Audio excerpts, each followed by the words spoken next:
My program, Team Culture of Learning, helps leaders coach and develop their employees. Why is that important? Because when we have employees who are engaged, we have teams that are higher performing, they're more innovative, they're more creative, and they're more resilient to change. Leaders really are in the best position to coach and develop their employees instead of going and sending them off to take a course somewhere. Creating a team culture of learning and focusing on leader-led learning and development. Make sure that learning is happening in the moment, in the job, and it's targeted and specific and relevant to what the employee needs. The Team Culture of Learning program addresses exactly that. There's two parts. The first part is assess your team culture, and that includes a diagnostic and assessment where you as the leader look at where are my strengths in a learning mindset, in building a team culture, and what's my sense of the organization and how I feel supported or maybe not feel supported. After that assessment, we meet for a conversation where we go through your report and you can understand the insights and the highlights that it outlines for you.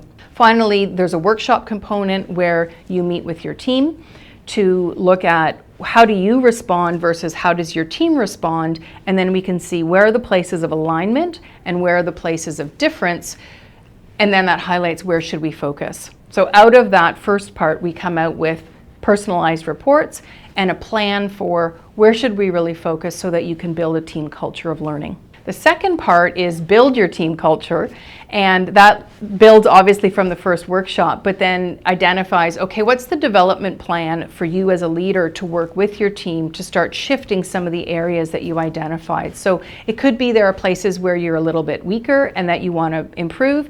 It could be areas where you have strengths and you want to double down on that and become even better. When I use this program with leaders and executives, often what bubbles to the surface is coaching and being able to, as a leader, ask questions instead of solve problems and give answers.